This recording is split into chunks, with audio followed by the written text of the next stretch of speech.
Hey, welcome to Adobe Live. I am here with, hey, look who just arrived. Just in time. I am here with Emily Nathan and with Dan Tom. Emily's joining us again today. We were here yesterday together. Hi. Hi, and Welcome back. And Dan is joining us as well. Today, you will both be back with us again at the same time tomorrow. Yeah. So yesterday, talking with Emily. But first, what's the score? Wait, what's the score? What's the score, are you we guys? What's going on? World Cup? Tied up still? Hello, viewers online, help us out. Welcome, Dan. Do you know Samantha? Hey, Samantha. Yeah, are we taking a World Cup break, or are we doing this thing? No, we're doing it. Okay, let's do it. You guys are just gonna have to let us know if there's something important. All right, yeah, we'll watch the chat. You keep us appraised of the score. Okay. So yesterday we talked about, with Emily, we talked about travel photography, and with, I think, a particular emphasis on pictures of people and how that can really enhance your travel photography. Yep. Today we're going to swing it around the other way, and Dan's going to talk to us about landscape photography. Tomorrow you'll both be back and be talking with us about mobile photography specifically. Yeah, so we might do a little mobile. A little mobile might work its way in today? Yeah. Okay, all right. So we'll be talking about Lightroom and how you guys use Adobe tools and how you go through your workflow and produce the images that you make. Dan, looking at your work, like, one word that comes to mind for me is meticulous. I really love your stuff, and I'm really interested to learn about how you produce your beautiful photos. So happy to be here. Yeah, I'm really looking forward to this. So before we get going with that, let me just say really quickly, as always, we have our daily challenge today. And if you log on to behance.net/live, right above the chat, you'll see a challenge tab. You can just click on that and get all the details about the challenge. In today's challenge, you'll be using photos that we provide to you, so we won't be judging the quality of the photography. We'll just be judging the quality of the edits and how they've been, how the photos have been presented to sort of tell a story. Sounds good. And then we will be reviewing your submissions at the end of this episode, and Dan and Emily will pick a winner. And that winner gets a year subscription to the Creative Cloud photography plan with Lightroom and Photoshop and a terabyte of cloud storage to back up and sync all your photos. So that's all really cool. Croatia won, England won, still tie. Thanks. Thank you. Thank you for the World Cup update. So, Emily, I know you've been here yesterday and also earlier today. For anybody who's, I don't want to do too much repeat for people who have been watching previously, but for anybody who's just tuned in, can you say just a few words about yourself and your work, and then we'll do the same for Dan. Sure.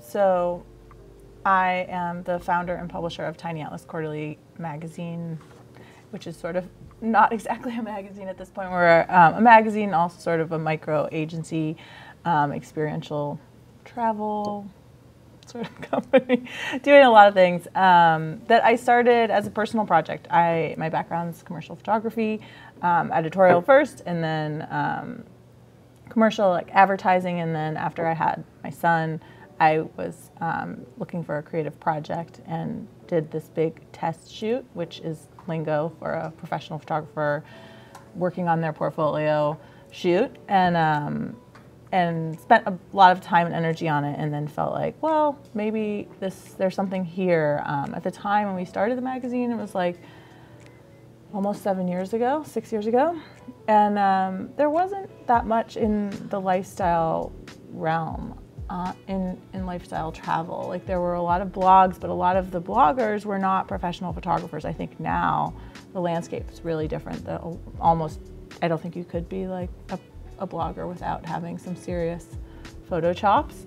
But so at the time, most bloggers were not really photographers, and so we just brought like a very photo-centric viewpoint to a digital magazine, aka a blog, and it's evolved over the years. So at first it was my own stories, and then we expanded it pretty quickly to include the work of a number of other photographers who reached out. And then in the past couple of years, we started doing trips in the real world with partners.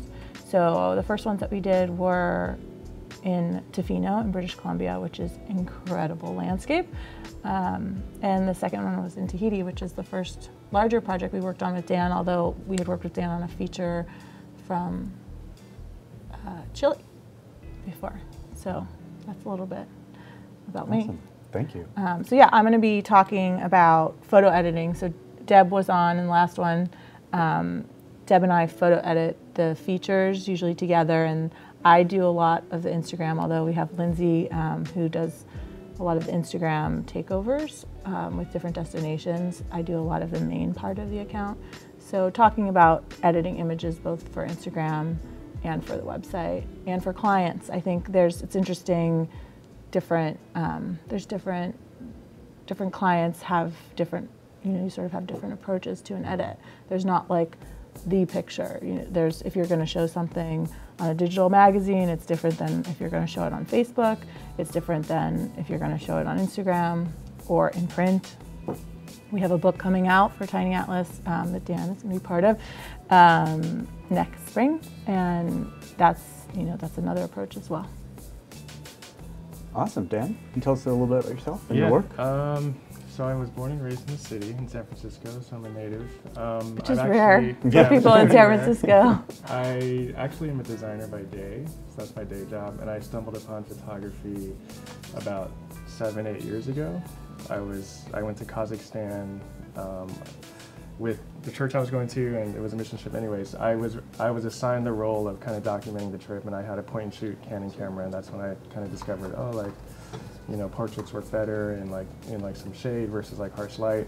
And from there I kind of caught the travel bug, and along with traveling, photography came hand in hand, and it's been just kind of a whirlwind since then. I got Instagram 5 years ago, and slowly, without the goal or kind of intention of gaining a following, just kind of slowly started gaining a following, and then took it more seriously like about 2 years ago, and really grateful for opportunities with Emily and Tiny Atlas, going to Tahiti, to India this past year, and even New Zealand for a press trip like a couple years ago. So that's kind of it in a nutshell. Awesome, thank you. Yeah. All right, well, let's kind of jump into it. Can we see some of your work, and what are you going to show us today? Yeah, let me bring up, I was going to talk about process a little bit, like how I kind of, if I'm traveling and have a trip. Oh, great. So I'll start by, okay, here we go. Well, that's your process spelled out on your screen right there. there. So this is kind of my motto. It says, drink some coffee, put on gangster rap, and handle it. Nice. So what I usually do, I'll just kind of go from the beginning, but this will, okay, here we go. So I always store whatever I shoot for example, if I go out for the day, go to photos, I organize it, and everyone's different with this. One thing to just bring this up while Dan's getting it open is that having a process at all is really helpful. My background was with film photography when I started, and film, it's very clear, you have to be organized as well, but you get contact sheets, you send contact sheets to editors, and then they pick negatives and prints, but digital file management is like a huge thing. And so when I switched, I started shooting commercially because my clients required it, and I worked with a digital capture company, and they are meticulous. And I think with Tiny Atlas, I often do the work myself, and I'm way worse than every digital tech who has ever worked for me.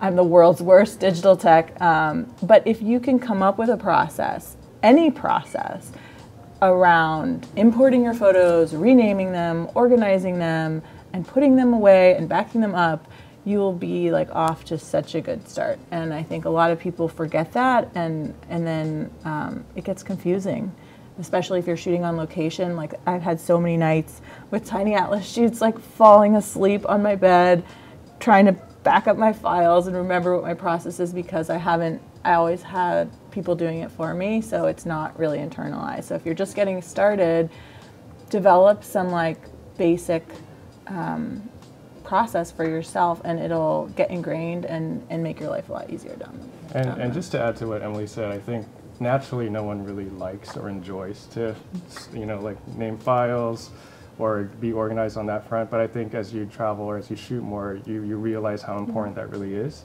and how much time that actually saves you in the long run if you have some kind of process or you develop some kind of filing system. So I'm going to open up. So can I interject real quick before you show us that with something completely unrelated? We love to have you guys ask questions and have this live back and forth. That's one of the reasons this is live. So let me ask an unrelated question that just came in. And Akash, I guess I should start with an apology for my pronunciation if I'm not pronouncing Akash correctly. Wants to know what part of India you visited, Dan. But Dan's being tech supported right now. I'll give you a start and then he'll follow up. Okay. So, oh, there you go. Are you back? Or you're being tech supported? What was the question? What part of India did you visit? Oh, it was with Tiny Atlas, and we went to the southern state of Tamil Nadu. We went butchered that. Sorry about that. With a really cool travel company that's based in India called Kamalan, and they're sort of a creative agency and travel agency as well. And Dan was also there a month before. Yeah, I actually Varanasi, right? I went into Varanasi, Delhi, and I did the Golden Triangle, Jaipur on my own with a friend, and then a month later I went with Tiny Atlas to. If you can see on the screen, I have my folders labeled with each place that we visited. So the first one is Chennai. We flew into Chennai, then we went to Pondicherry, and then Tangivar, and then Madurai. Yeah. So this is how I typically store my files. I usually do it by place, and then within that folder, I just have it hold all the raw files. Nice. You can go in depth and go to like day to day, or it's really just kind of up to you. Where are you putting your exported files, like your selects?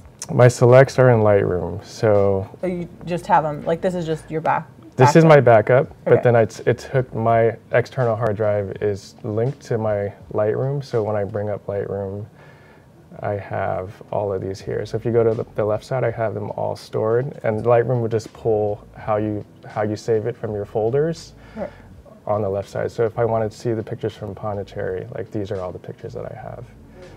And then if I go to Madurai, these are all the ones that I have too. Great. But anyways, what I wanted to show you guys was from Tahiti, which was last year, and I have all of them right here. So these are. So Tahiti. Go ahead. One of the reasons why we're in Tahiti, like we went to Tahiti with Adobe Stock, which was awesome, and Fuji Insects, but we made this notebook, which should I tell you about anyway? Yeah, it's a giveaway again, right? Yeah. Although it's green, so it's like green screen, so it's not actually like kind of, can we like see your face through it or something? Oh, you know, I brought a picture. I came up with a plan for this. Let me see if I can. Where did I put my picture that I put? Yeah, are we doing chat and win? Do we have about 30 minutes into the segment? Are we doing that today? I shouldn't be asking you. I should know the answer to that, right? Where did I put this? So in about 15 minutes, you will have an opportunity to win this awesome thing that Emily's showing you.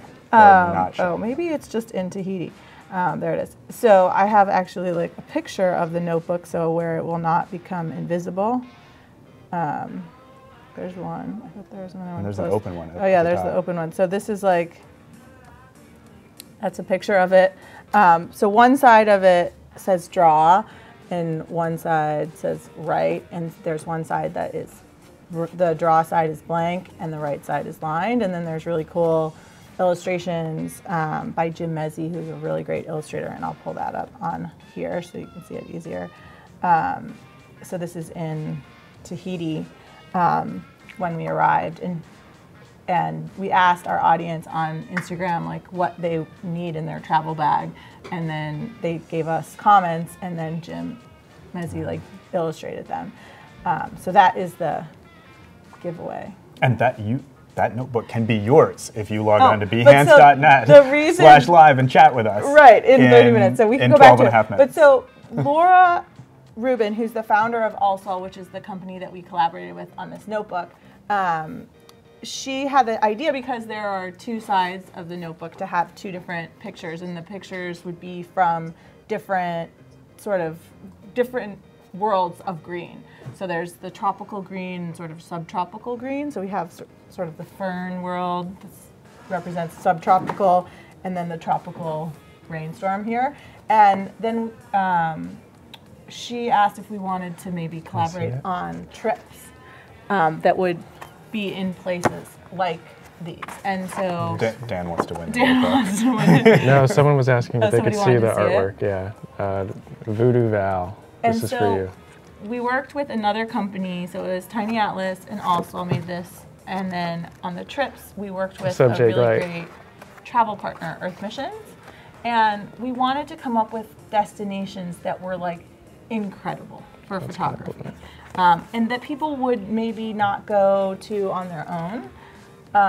Because so many people who are in the Tiny Atlas community, I think, are already travelers, and they're going to just do things on their own. And same thing with Allswell, and they're well-traveled folks, and so we wanted to think of destinations that would be maybe something that you might not decide on your own, but that would be just out of this world landscapes. And so we came up with the subtropical one in Tofino, which is on the west coast of Vancouver Island, and then Tahiti and Moorea. And one of the reasons they're famous, there's a lot of reasons, but Moorea has some of the clearest water in the world, which you'll see in Dan's photos. Also, when we were in Chopu, there's a very famous wave that is, it's called Chopu, that's just sort of this perfect barreling wave. And so the days there were really extraordinary. Like, it's not like everywhere else in the world. There's I think they have surf competitions there every year, right? There's like a number of major surf competitions there.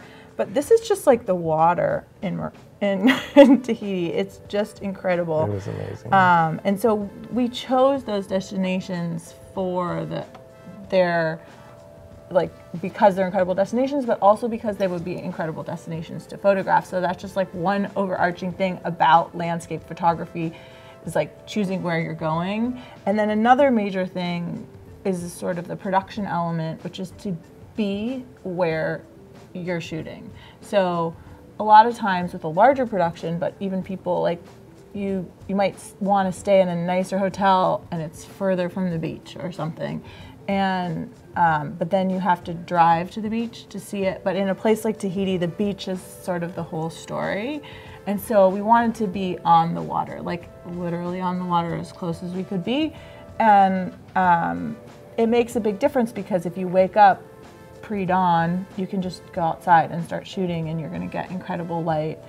And so it's just something to consider is where you are, even if maybe it's not quite the perfect place to be, it will be better for photos if you can sort of get as close as you can possibly be to the action of the landscape you want to experience or the activities that you want to do, because you won't spend precious time getting there. Like if you're going all the way, then just be all the way. So in the case of Chopu, we were on Moorea and in Tahiti, the island of Tahiti, and we were right on the point where this wave is. And so we would get up pre-dawn and get on a boat that was right out front and go shoot. And everyone kind of freaked out because it was so beautiful. So, and I am looking over Dan's shoulder at his screen. Yeah, Let's so take a look at, I can see exactly what you're talking about. So yeah, so just kind of going off what Emily said, these are a lot of kind of my selects that I took in Tahiti. I'm just going to scroll through these really quickly. But obviously you can see the waves were just amazing. And I think this was actually, the waves were not, they can actually reach level much higher. Much higher. So we actually went during I don't know if it was off season, but it was still beautiful. So this one morning we were there, we were out on the boat on the water, and it was just after sunrise, and the sun, as you can see, kind of broke through the clouds, and this was a moment that I'll never forget. Just some of my favorite pictures that I got from Tahiti. And so the surfers who were out there were just chilling and just looking at what was going on, and it was just really, really cool to witness. But it was just, I think we were out there for a couple hours, and it was just really, really amazing. Oh, there's Emily. So yeah, you can see a drone there. But yeah, this was probably one of my favorite days in Tahiti because of that morning and the light breaking through. For landscapes in general, I mean, that's kind of what I'm known for on Instagram, but I actually like shooting everything. I do portraits, but I post mainly landscapes because I feel like... Oh, I was actually just going to ask you this. Akash has said what camera is used. So when I was in Tahiti, I was using a Sony A7 II, and I had a lens that was 24 to 70 millimeter, and also I rented a 70 to 200 just to get closer to the surfers, because I knew that we wouldn't obviously be within like 30 or 40 feet, just because it's too dangerous. But most of these images are kind of cropped in. I tend to crop in as I see fit. But yeah, for like these, like, let me see if I can do the... Could I have you pick a favorite of one of these and kind of reset it and walk through your full sort of post-production editing process in Lightroom? Hold on a second. I think one thing to talk about while Dan's getting that is the cameras are, a lot of times when people are starting out in photography, the question's like, what camera? Or if you take a good picture, people are like, wow, the camera's really good. And that is part of the story, but most of the story with a good picture is a good photographer. And so Dan uses lots of cameras, and a lot of photographers use a lot of different systems and different cameras for optimizing for different things. And so I think that's one thing to consider, and not feel limited by not having a camera that you perceive as the best camera. Like, one of the reasons that Dan shoots with Sony sometimes is because it's a lightweight travel camera. Right. And so he's optimized for a camera that he will use. And that's like kind of the most important thing with travel photography or photography in general, is to pick a camera that you will use. Like, if you have a larger DSLR, but you don't feel comfortable using it and you lug it around for miles and miles on a hike, but just use your phone, like, ditch the DSLR and like optimize your phone. Make sure you have a backup battery, maybe get lenses for it, maybe get a great waterproof case. There's a lot of things that you can do to make your phone really excel if that's what you default to. But if you're like, I want to put things on Instagram, but I don't feel comfortable on my phone, like, make sure you have the right camera with you. And in general, I think traveling, you want to pack light. Like, you never want to bring more than you need. And with traveling for myself, I usually just bring like 1 or 2 lenses and just one body. Depending on what you're going to be shooting or what kind of trip it is, like if you're going to be doing a safari in Africa, like, you obviously want to get something that can zoom in a good amount so you can get closer to the animals and the action. Januario Alves is also saying, how do you protect your equipment from humidity, and especially shooting at the beach?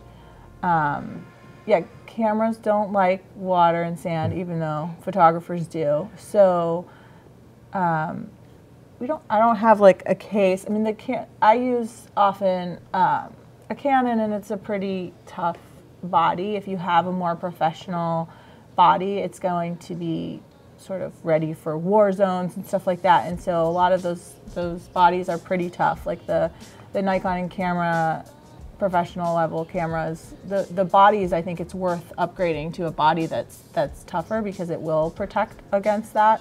Another thing to do is to have, and Dan, you can say what you do, but to have like a professional service. So like Canon has Canon Professional Service, and they're kind of amazing. Like, I just sent in my camera before India to get serviced, and they changed out. Like, if you pay a fee for the year, then they'll change out glass that looks like imperfect on, like the viewfinder or the back of the camera, or plastic stuff that's worn out as just like routine maintenance.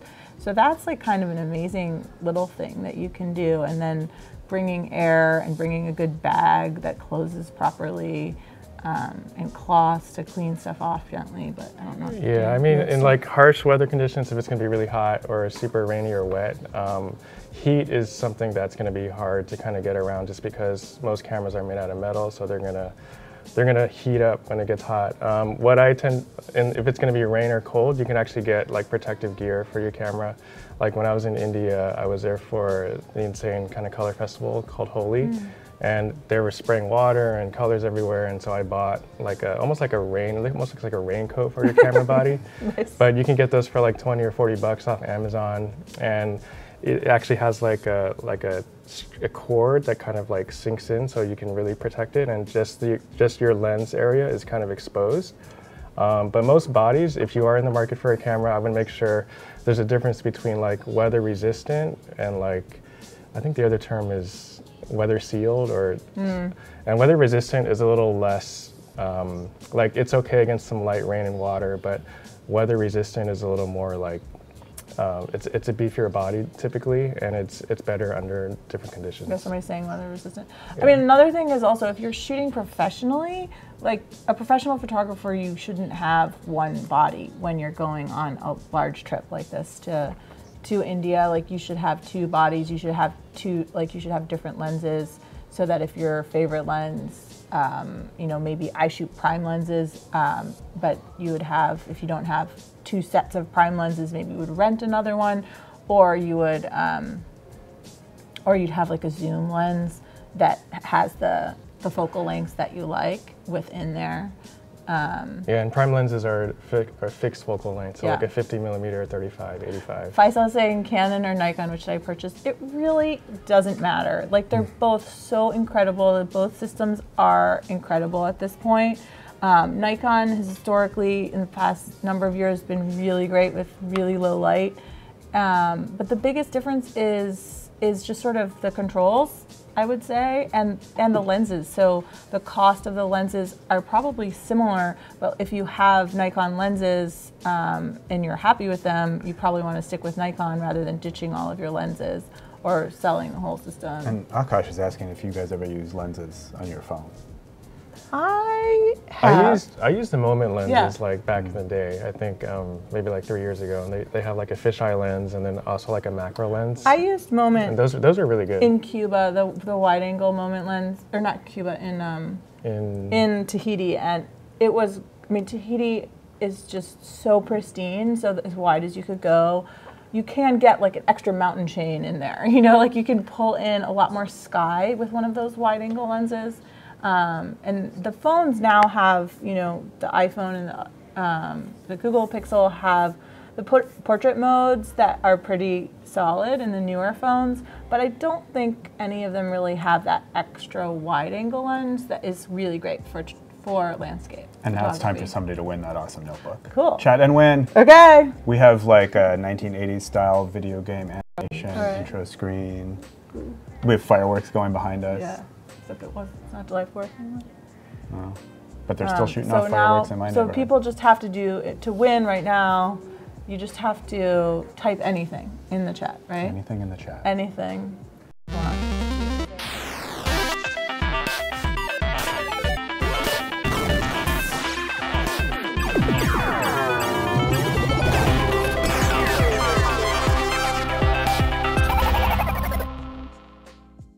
Okay, so all you have to do is go to behance.net/live, go in the little chat, and type anything.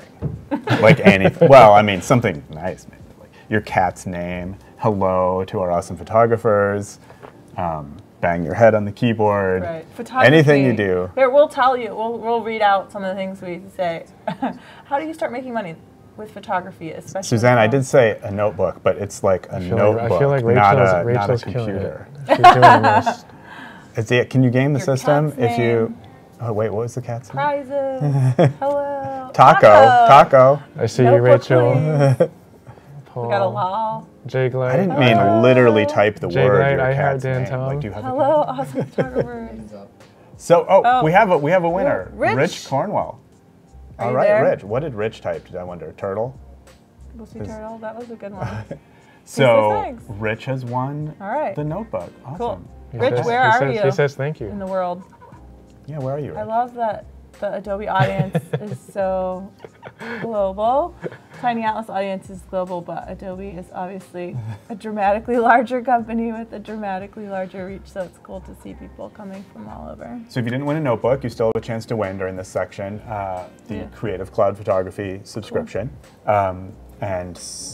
Go to right above the chat, click on challenge, get all the info about our daily challenge today. submit work for that challenge. And I really encourage you guys to do that too, because not only do you get a chance to win a subscription to Creative Cloud, but you also get these awesome photographers to give you feedback on your work, which can be really useful. So, all right, Dan, you're going to show us how you work the magic. There you go. I think this is a better awesome. example. Go to Dan. So on the left side, you see the before. On the right side, the after. I think what I did, let me see what I did. But obviously, I think the biggest differences are just the saturation, which is the color. So I brought out the color in the clouds, and what I typically like to do, if usually the photo is like never ever perfect in terms of like exposed, or everything is exposed perfectly. So usually either the foreground is overexposed or the background's overexposed or underexposed. So what I like to do is I try to even it out. One thing to comment, like in Tiny Atlas, it's a travel magazine. A lot of travel brands kind of super oversaturate stuff, and we kind of err on the side of real life, so that when we're lucky enough to go to some of these places, they look ideally like we've seen the pictures. And I think Dan is known for like this rich, beautiful, colorful imagery, and there is saturation, but a raw file on a digital camera it's like flattening what is in real life. So a lot of, I think, great natural photography is more bringing out both what it actually looked like and then also how it felt, because when you're sitting in the water watching people surf at Chopu and you see this glowing pink cloud, it looks really incredible and you're noticing it, but then if you're exposed for the light in the wave, it might get blown out. Right. But what you were noticing was how beautiful and vibrant that pink is. So it's not necessarily like just tweaking. And if we brought this up yesterday, and it doesn't matter, like this is art, so you could go crazy with the color if that's what you want. But just from the Tiny Atlas side, we have a little, the idea is to be close to reality. Yeah.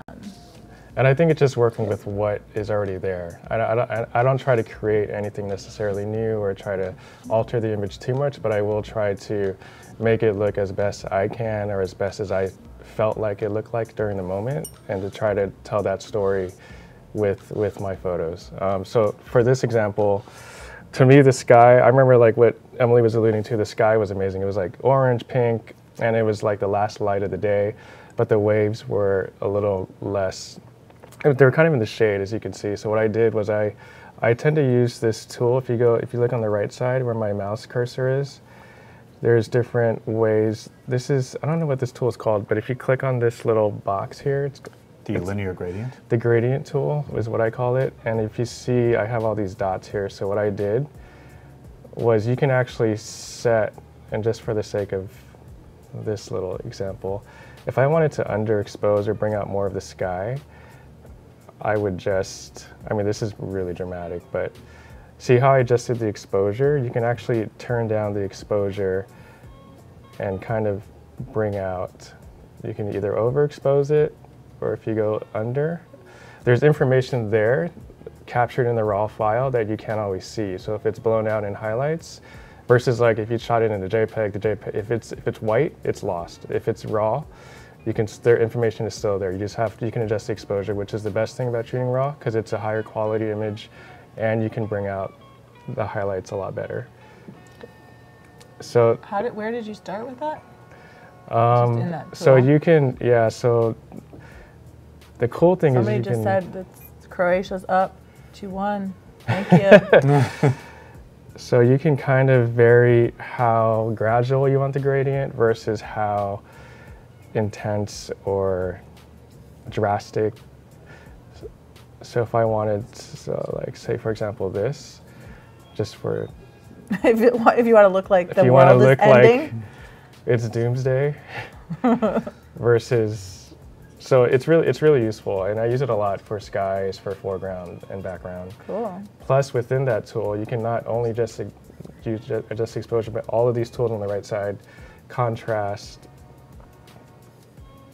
Highlights is like the whites, so if you want it whiter, and it just focuses on the highlights, shadows. But there's so much you can do. I tend to not go too crazy. I just use like the general settings, which is exposure, contrast, highlight, shadows, sometimes whites. Clarity is like texture, so if you want it a little bit like grittier, or you want to bring out more, or you want to smoothen it out, you can go to negative clarity. But these are all kind of tools that you can use within just the gradient tool. So I'm just going to delete that. The other thing I like to do in photos is I like to show contrast between colors or like temperatures. So if you notice the water is blue versus like the sky is like red or a little bit warmer. And I really like doing that. So with this one, I use another gradient tool. And up at the very top, there's a temperature little module. So you can either make the water warmer, like this, or you can cool it off if you go negative. And it's kind of color coded so that you understand which is which.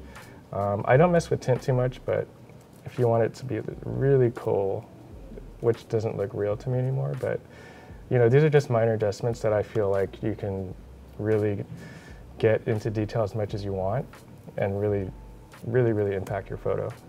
But those are general settings. So sort of related to that, somebody's asking a question about white balance and any tips you have for adjusting white balance. I use white balance occasionally, to be honest. I actually don't use it too much. What white balance is it sets all the tones and colors to a certain like white level, or I don't know how to explain it, but if I go, I know how to use it. In photography, like the light from the sun is measured in something called kelvins, and so white balance is sort of finding the place where it's neutral, which is sort of daylight, middle of the day. So not too warm, not too cold, everything is supposed to And it's a quick tool, like you can do an auto white balance. I like when you're shooting, it's nice if you have to sort of have a consistent style with your work, is to set a color temperature. Like I never use auto white balance on my camera. I always set a Kelvin where I want it to be, which is often like 5,000 or 5,200. And then as like if you're shooting and it's getting darker, you can do all this later, but it's good to sort of see what's happening at the time. And so as it's getting like blue, you might increase the kelvins to counter that so that it's looking more like it looks to your eye, because as the sun, when the sun is coming up and when it's going down, it's really, the camera is seeing things differently than you are because the temperature of the light is cooler than reality. So it's sort of just getting it back to what you're experiencing with your eye.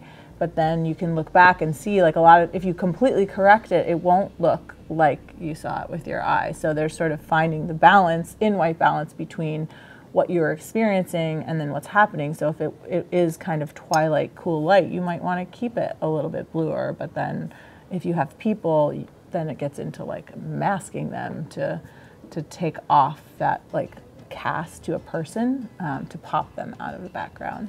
And one thing to note is that white balance is purely in terms of rendering the photo, is purely an interpretation of the raw data. So if you're shooting raw, you don't need to worry about setting white balance ahead of time in camera while you shoot, because you can adjust it after the fact and it's exactly the same as if you'd set it ahead of time. Right. If you want to get it, if you want an easy way to get it right, and I have to put that in quotation marks because of everything Emily just said, they're not necessarily right, but you can shoot a middle gray card and then use the eyedropper, if you want to point them to that eyedropper there, use the white balance eyedropper and click on the gray card and it'll set the white balance to make that gray card neutral gray. And which is not necessarily a gray card, for people who don't know, is like actually like a piece of paper or plastic that is this sort of perfectly middle gray, and then that gives your camera a reference point to go warmer or cooler from. What else is going on? Yeah, I hope somebody's working on their challenge entry, because so far one person has submitted. So that person is a shoo-in as of this moment. 100% chance. But the rest of you guys have a little over what do they have 45 to do? minutes. I can give the info if you want. So and all of this information is in the challenge tab right above chat at behance.net/live. But we have 3 photos for them to download. Okay. And then they should edit those photos in Lightroom in some kind of cohesive way. Yeah. And then present those photos within a Spark page. The theme is Discover Canada. Okay. So these are presumably photos from Canada. Okay. I haven't seen them. That sounds complicated. These are. Well, yeah, that's why they call it a challenge. But this is a harder challenge than yesterday. Yesterday This was is like, why we have edit a less photo. entries. So they have to edit 3 photos? So they have to edit 3 photos. And make a website out of it. Just no big You deal. don't have to make a web. That's overstating it. Spark page is super easy. It's not a web. Check that. It's like, yeah, makes a web page for you. And send us the link. There's a little form for you to submit the link in. Akash is working on one. Okay, All good. right, sounds And Akash good. is up at 2 I in the morning. wanted to talk about so. with just sort of the general idea of landscape. And if you guys have questions, since we are supposed to be talking about landscape photography, let us know what those questions are. But like sort of what is landscape photography and what is landscape photography like to Dan and to Tiny Atlas? And for us, we're a travel magazine. So obviously we have certain ideas, like we want to show people, what we want to show is what it looks like pretty much in reality, but and what it feels like to be in a place, but from sort of a human perspective. And so there's often people in our landscapes. We used to have a feature in the magazine where it was just portraits and one where it was just places, which were landscapes. And our internal sort of dialogue about that was that the places all had a sense of humanity, and then the portraits all had a sense of place. Because we're a travel brand, you know, so we couldn't just have like a beautiful portrait on a backdrop because we're a travel magazine. So there's always like a sense of place. So it's completely relative, right? Like landscape is what it is to you. But I think it's good to be like open and flexible to different ideas of what landscape is and what it can be. And, you know, like, is it in coming up with your understanding of what landscape is to you will help so much with like improving and your own imagery. And my son goes to some camp and he was telling us they had some motto, and it's sort of like you go and he had a week that was like fire and knives, and they learned how to like whittle and make fires, and it's very outdoorsy, but they said like, I can't remember exactly what the motto was, but like it was something like, how can we make it better? Or how can we be better at whatever we're doing? So I think creatives have that always working to improve your craft energy anyway. Like you always want to be improving what you're working on. But to start out, it's good to just think about what your goal is. And if you don't know, that's fine. But if you just start to ask the question of like, what is my goal with landscape photography? All of a sudden it will inform so many decisions that you make about gear, about, you know, if your goal is to start working. Somebody earlier said like, how do you get a job? How do you make money doing this?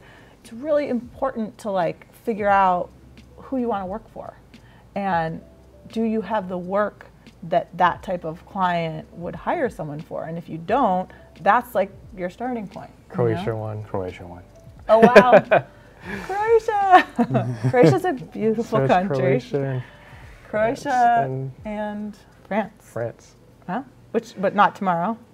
We have the day off. Is it not tomorrow? When is the final game? I think it's on the weekend. Okay. Well, these people let us know. So yeah, we'll just keep talking about stuff. But if you guys have specific questions about landscape, let us know. I think like the number one thing, other than like being in the right place at the right time, is light, which goes back to being in the right place at the right time. Because you can't light a landscape, right, unless you're Hollywood. And then you bring like a lot of trucks full of lights to actually change the landscape that's there. So just being really aware of the light is a pretty good starting point. And then your own perspective is another one. Dan, you have this picture, I think. This is like a version that I had from this place. This is an example. You have a picture in your edit that is so beautiful of this. This is kind of like a raw one. But, you know, choosing to go, if your goal is to become like a water photographer, like where can you get to incredible water? And maybe it's not Tahiti, but maybe it's some very clear water that's near you. And going to the place that is going to sort of provide that incredible opportunity. So this was like Tahiti to start is it's 7 hours into the Pacific, with incredible, yours is good. with incredible water.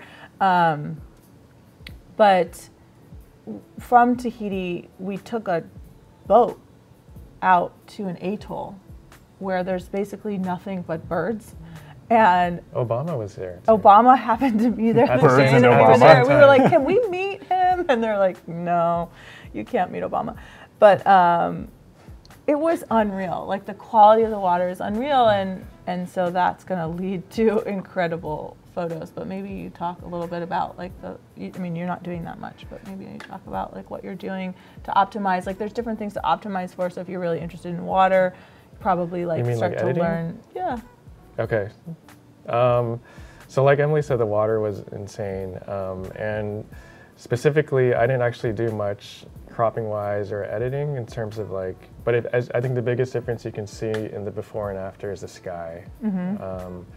So another way to kind of edit your photos is to isolate certain colors, and you can adjust certain colors in Lightroom, like just the blues, just the reds, and you can change. If you follow my cursor on the right side here, there is a tab called HSL color black and white, and what you can do is you can pick. So for example, if I just wanted to isolate the blues, I would click this blue square, and within that you have toggles for hue, saturation, and luminance. And what hue is kind of like the tonal range, or there's always going to be like a color family. And so like with the blues, it's either like more aqua or more purple, and then the blue is kind of in between. So if I wanted to just adjust the blue, see how it changes the one on the right drastically. But you can really, through trial and error, pick kind of what you prefer, what looks realistic to you. And then you can also adjust the saturation or the intensity of color. So if I wanted it to be really saturated and just kind of, you could do that, or you can desaturate it too. So a tip that I like to give out to people is if you want to really focus on, if you're just blown away by the blues of the water or whatever you want to bring out the blues, you can desaturate other colors as well as increase saturation on just the blues. So if you just want to do, and then luminance is lightness or darkness. So if I wanted to make the blues darker or heavier, you can go down more, or you can brighten all the blues itself. So I think this tool is awesome. I use this a ton, and you can really just edit a photo forever. I think I think that's what's cool, but also like becomes a problem if you're too meticulous or you're too perfectionist. So if I wanted to do like the greens of the trees, you could just select the green, and you can make them more yellow, or you can make them cooler and more blue, and you can desaturate or increase too. So I think one thing to talk about with this too then is how landscape translates to mobile, and we'll talk more about it tomorrow, but just like if you're doing multiple edits for like how you would show something on Instagram versus on your website that you're going to make. Yeah. Of your photography. Yeah, so like when or for you're a client when you that's think gonna about go to print, like when you've had print so campaigns. when you think about photos and the final product or the final photo, it's all about context. So if it's going to be for Instagram or your mobile phone versus like a desktop, like a portfolio website, I would edit both of those completely differently. I mean, not completely, but differently. In general, I would edit photos for Instagram with a bit more pop, just because when you see it on your phone, it's much smaller. And then for me, the test is like on Instagram, you have like the grid, like 3 by 3 by 3, if you go to the Explore page or you see it on your feed. So I think for me, the test is always like, can you tell what the photo is if you see it on the thumbnail? And if you can't, then that's going to be a problem, because people are not going to want to see that, or they don't know what it is, so they'll just pass by it. And can you tell us what Yeah, I do that too. Can you tell us what pop translates into in terms of if you were making this image pop could you more? pull up that picture on your Instagram, or on, do you have it? I didn't post this one. Or like a water picture that you could pull up like, as well? Is there a pop slider? Where you can That's my next filter that I'm going to sell, actually. Just kidding. So by pop, what I mean is you want to make it stand out more. And what that sometimes can translate to is either brighter, more contrast, whatever catches your eye. So your eye is naturally going to be drawn towards more contrast or brighter colors, or et cetera. That's why you see when you go to like a TV store, like all those new screens are completely like super saturated and really, really heavy blacks. But with the same with photography, like if you wanted to add more pop, I would just go like to add more contrast. Maybe you bring out a certain color more in mobile or Lightroom, and that's the difference between how I edit for desktop and how I edit for Instagram or mobile. I think there's a fair amount of like just contrast too, where if you want something to pop on mobile, it's so small, so you have to add contrast. But then if you look at that file like on a desktop, sometimes you're like, whoa, what happened? Yeah, it's like exactly. It's too much. So it's one thing to consider. Let's see. And there's pictures, you know, also just, you have to know where you're showing stuff. So like I love dark pictures. I think they're really beautiful. And they do terribly on Instagram in general, you know, just because if people are scrolling by and if you see a dark photo super tiny, it just looks like a dark color. Like you can't see the detail that's in it. So you have to know, like it doesn't matter, like if you just want to show people that picture, you should feel confident just showing them because you're like, this is a cool picture. But if you're trying to like build an audience or reach clients using your Instagram as a portfolio, then you would want to consider those decisions and like consider if you want your photos to get smaller by having a white border around them, or especially small if you have a horizontal photo with white border. That's going to make them harder to see. It might present sort of like a bookified version of your portfolio that a lot of photographers like the look of. But if you're trying to get people to engage with that picture, it's often going to diminish engagement because it's small, it's horizontal, it's dark. Like that, you know, they can just do like what not to do on Instagram, like a very dark, low contrast, horizontal picture with a border around it. Like you will lose. But if it's your favorite picture, like on the other hand, I think just show it. Like if you want to show it to people, you should show it.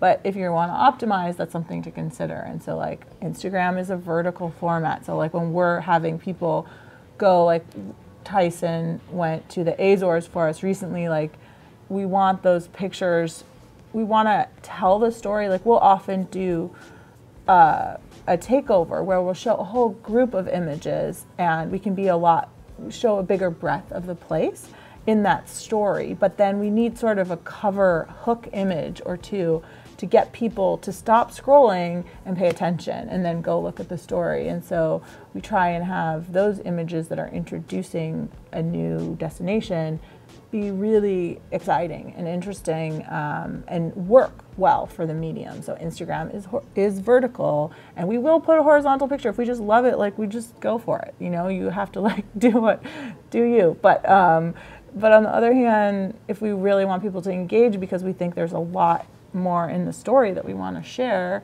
we try and get that sort of cover photo, which I mentioned yesterday. Like it's kind of crazy, but I feel like a really great Instagram feed that's really successful, at least, will always, every picture is basically like a magazine cover, which is a really hard bar if you're trying to grow your audience. But that's the idea. And a cover photo, like, which Deb, you know, more the regular style photo editor, there's a lot of constraints to a cover. And we're trying to find right now a cover for our book that's coming out next year. A cover has to do a lot of work. And Instagram, at least, you don't have to like get a bunch of messaging across and place for a headline, but it does do a lot of the work that a cover does, which is it needs to be graphic, simple, eye-catching, appealing, in order to get people to stop and like open that magazine, or in this case, just look at the next picture. When I first started Instagram, I think one of the things that a standard that I kind of tried to keep is, would I stop in my feed to comment on this photo? And so I asked myself that question, and when I would post a photo, I was pretty selective and pretty picky with what photos I would post, and so that's when I was trying to gain some traction, and that was always kind of the criteria that I gave myself. Would I stop and comment on this photo? That's interesting. I just heard someone, James, what's his name, he has an agency called 4 that's about influencers, and he does a really interesting, like it's called A Drink with James, where he like sits in front of a camera and drinks bourbon or something like once a week and answers questions from like influencers and photographers. But you know, the landscape of Instagram is gone from like whatever, a couple hundred people to now 1 billion users, people trying to get attention. It's very, very competitive landscape if you're trying to use it as a business. You know, if you're using it with your friends, it's just you want to show your friends what's going on. So, but if you are trying to use it as a business, it's extremely competitive, and that's this guy James's business is that world. And he was saying the only way your account is going to be growing is if what you're doing is so compelling that people are talking about it with their friends, like when they're going out to get a drink. Like if something that you showed them or did on Instagram was so compelling that somebody would actually like talk about it to somebody while they're having a drink later, like those are the accounts that are growing at this time. So that's a high bar to set, but it's also something to consider of like a reality if you're trying to grow an audience or something. Somebody said photographers are cool, if only I could be as cool as you. What? I'd like to have a drink with Dan. I'd like to have a drink with Dan too. Let's go, well, he's out. Somebody's got to like pour some That was whiskey. bourbon, right? Yeah, this is bourbon. Here, here's some water. Thanks. Thank you. Yeah. Were you starting to say something about this? No, I was just kind of going through different, like the before and after. I mean, I think like what I look at when I see this photo is I mean the conditions were awesome, and this is the same day that I showed the other way photo, so the colors are pretty similar in terms of like the clouds and then the water. But I think if you go back and forth, the waves are bluer, or they're a little cooler, and then I brought out a little bit of this. With so another can I say? Yeah. Can I say like? Can we see you do it? Can you go leave the split screen view? Click reset in the lower right, and let's watch you edit this photo. Hold on, okay, hold on. How do I leave this? Let's see. Are you in the, Oh, no, reset? Should I reset? Or make a virtual copy. I don't want you to undo all your work. Create a virtual You're messing copy. with a masterpiece. Okay, so, wait, this is the edited though. And then. Here we go, and then how do I leave the split screen? Oh, there we go. You're in, there you go. So, right here, to leave split screen. And click reset in the lower right there. I don't know if it's in the context menu. Oh, you right can here. click the button right there. Nope, right there. Oh my gosh. There you go. Oh my, okay. wow, so this is the original. That's the original. Okay, now let's see you take it to where you want it to be. All right. But like, yeah, this doesn't look like what it looked like to your eye. Like, no, it's cool. I'll just do a quick edit. Yeah. So I'll talk a little about. So for me, it's a pretty wide shot. That's the first thing I noticed. And when I edit, I typically crop 4x5. So I always that's the first thing I do is I want to see the photo in context or how the size that I would. Why do you pick that aspect ratio? I think it looks, well, on my Instagram, I add borders to my photos, so I feel like 4x5 is it's not too narrow, so it doesn't look like it's a good balance because you're fitting it into a square before you post it to Instagram. So that's why I do that.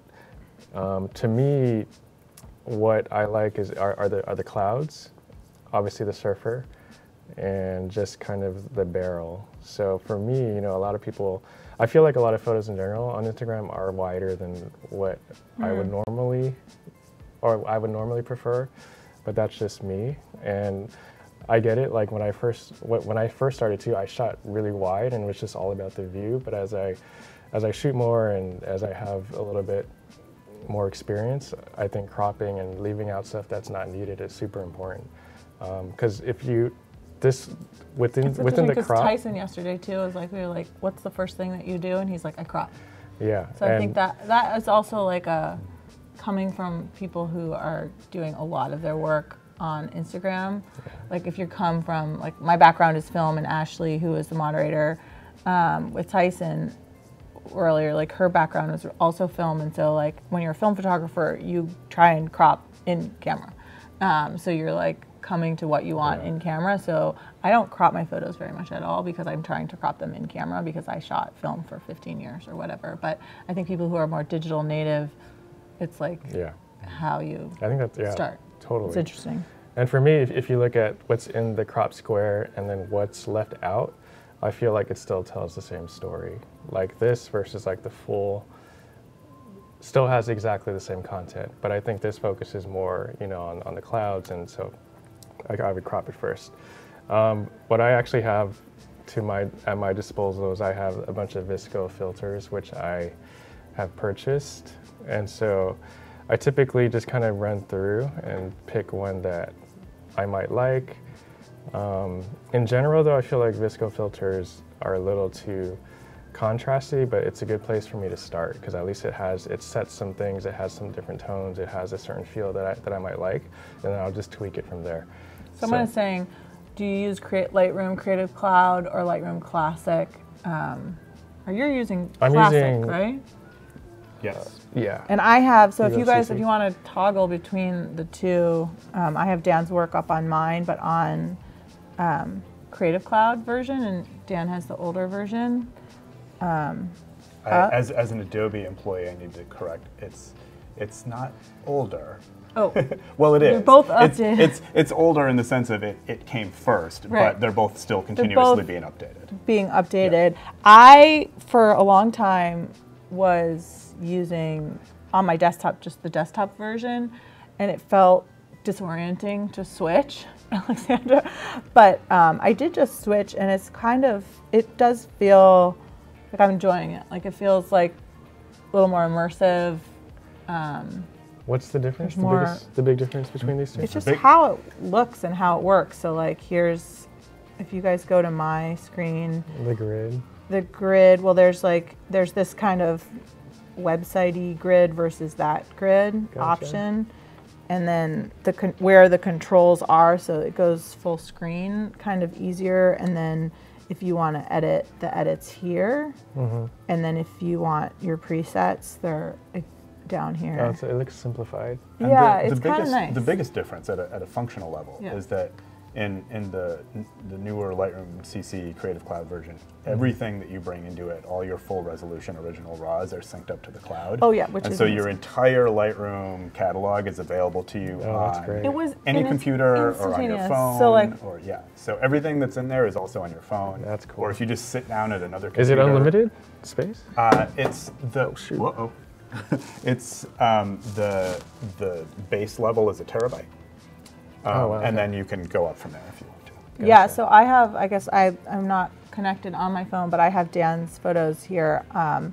Like I put sets of images to prepare for these days on this Creative Cloud version, and then they're just instantly there. And it was really cool because if you're, a lot of people who work on the road to have, to like, okay, we got to go get back on the boat to go shoot all day, but maybe you have like downtime at lunch, but you're not back where you're staying, but you could actually work on one of your photos that you had put up last night. So I think if you've been using the traditional one, like it feels a little disorienting, but once I made that switch, I'm actually happy with it. Yeah, and if you want to go really crazy, you can even work on ones that you shot just that on your phone. If you have the camera connection kit, you can put full res RAW files directly onto your phone and work with them in Lightroom. So that's fun.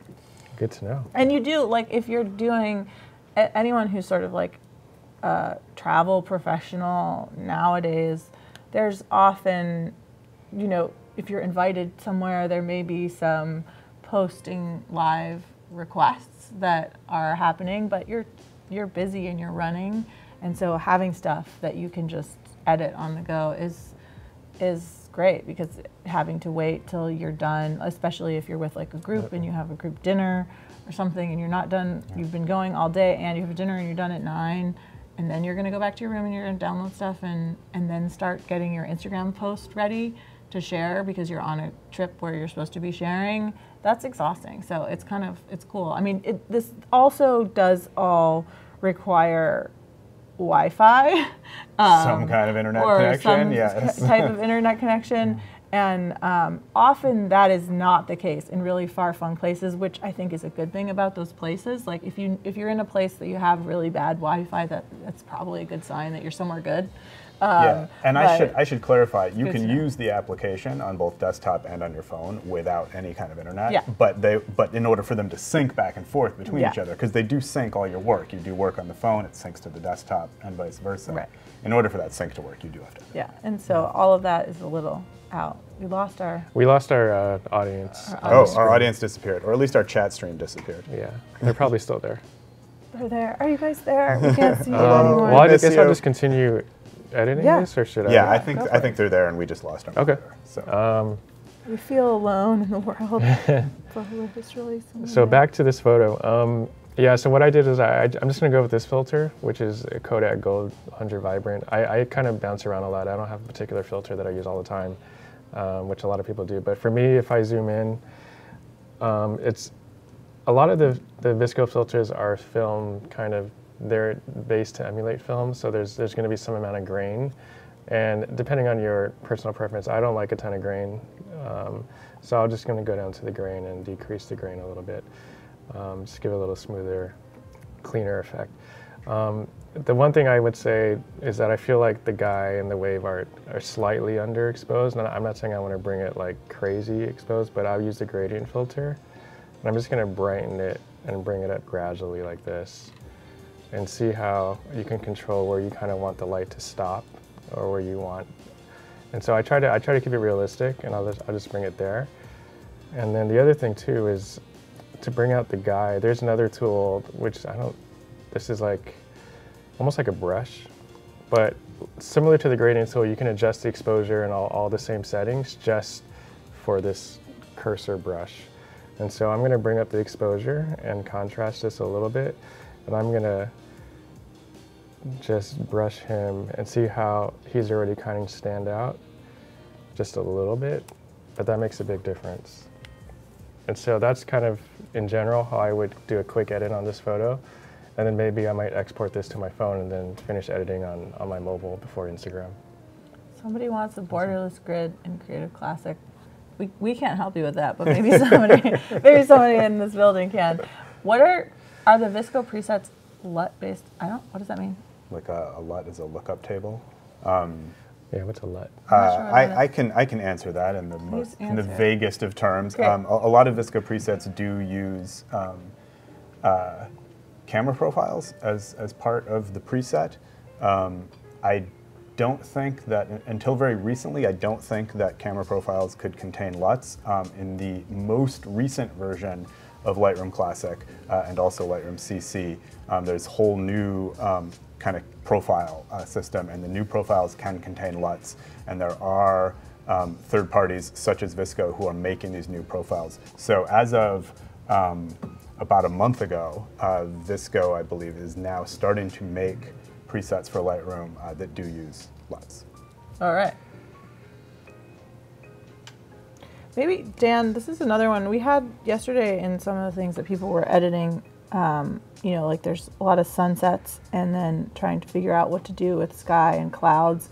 But I think often you can overwhelm, like a really incredible sky can overwhelm a scene, and then you don't look at, like we had one yesterday with a desert and a sky, but then the sky got better in the edit from the person who was submitting, but then the foreground, you just couldn't pay attention to it at all, which is okay if, as a photographer, that's what you want your viewer to ignore it. But if you want them to look at both, like the foreground or the lower half and then a sky, I think that's an interesting. So like maybe this picture, you could open it or like walk us through a little bit what you're doing there. I think what's nice about it, just there's a lot going on, even though it's a simple picture and it's easy to take a beautiful picture of a sky.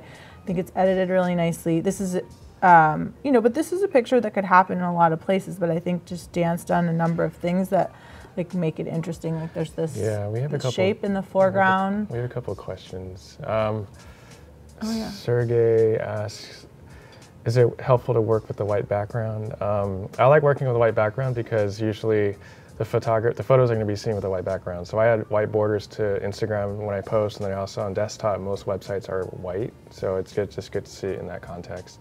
Jay Glite says, do you use split toning for your edits?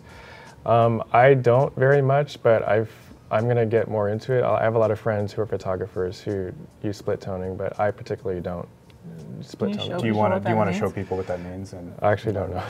Okay. I don't know what it means by definition. Do you want to explain what split toning is? I can explain what split toning is. Let's see, where are we? There it is. You've got the panel showing there.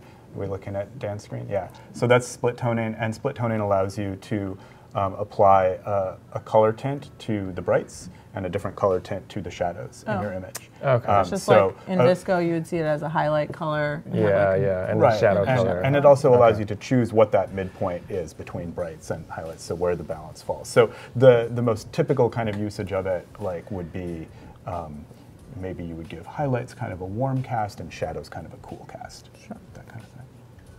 Cool. That's a great explanation. Yeah, so this is the photo. Do you want to, since there was a question about it that you just answered, do you want to show people how to change that background color? Do you want me to, if you don't remember? Because you obviously know the how white to do versus it. Right, the white versus the default, which is sort of a middle gray, I think. Oh, is it? Yeah. Actually, when I was in India with my friend Joe, on Tiny Atlas, Joe showed me how to change it to white, but I actually didn't know how to change it. Yeah, you can just do it. Sorry, I'm late. Go ahead. I'm a backseat driver. No, Go ahead. Terrible. I'm going to switch off because you're on a proof preview right now. I'm not sure how that happens. So I'm just going to go to a different picture. But if you do a context click, didn't like that. There we go. Didn't like that. Okay, so you're actually. This is actually not it. We're in soft proofing right now. So sorry, let me uncheck soft proofing. That was just to confuse issues. Okay, do a right click and you can change it between these different. Do a right click on the background and you can change it between these different options. So the default is actually right there. Oh yeah, I don't like gray. So yeah, white looks a lot. Social media backgrounds are white, right? So and websites are white. Yeah. We're gonna do. Mark is asking about apps on your phone that you use after Lightroom. We're gonna get more into mobile tomorrow, but maybe you give a little background. Yeah, we'll be here tomorrow. You gotta wait. But the apps I use are Visco, and sometimes I use Lightroom Mobile and Snapseed. And somebody else, Hernan How do I? Chaparro, said, how do you get the detail in your photo? I think the detail is going to come from having correct exposure, or just exposure that's getting the whole range, and then also your camera. So that's something where cameras do make a difference. Is if you have a camera with a tiny sensor, you're not going to have the same resolution as a huge sensor. So the bigger the sensor, the more detail that's going to be in there, as well as if you have an underexposed image, you're going to be missing some detail. If you have really overexposed highlights. But for Instagram, I think an iPhone is actually fine. iPhone is a great. It's the best camera out there on a mobile device, in my opinion. Yeah. Oh, and sharpening. You can. There's ways to sharpening. Yeah. So let's go back. There's clarity and there's sharpening, and they're like slightly different. Oh wait, where is that other? Oh, here we go. Okay, so back to this photo. If you scroll up in your main tools, there's under the presence, there's a clarity toggle or little lever. Well, this photo looks really grainy. Is it working? Okay. So if I go negative, it really smoothens out. It looks like a studio portrait kind of thing. But this is the original. And then if you keep going plus, it'll add a bit more texture and a bit more grit to your photo. I don't use it too much. I might use a little bit just to add some texture, or to add some sharpening. The other thing is you can also go to, there's a sharpening or detail, if you look on the right, and it kind of has a little zoom in box just to show you when you get up in there. Right now it's at 0, but if you want to increase the sharpening, if you notice it gets a little more grainy and kind of pixelated in some ways. Mm-hmm. But that's another way to add some texture or detail to your photo. What about this? Speaking of texture and detail, what about this image you want to do? Looking at that one a Let's little bit. see. Sure. This is an image That's in from the Morea sunrise. Yep. at sunrise. Yeah. So this is another example of like, these guys got up. I didn't get up this morning. I was like, you guys get up, you go. And so they went like pre-dawn to go shoot this mountain, which I forget the name of. I think that's the one. But it's very unique. And I think there's a lot of ways, other than sharpening, that you're bringing out the detail too, is sort of like what you're focusing on. And somebody at the meanwhile is asking, Jonathan, do you prefer to underexpose it?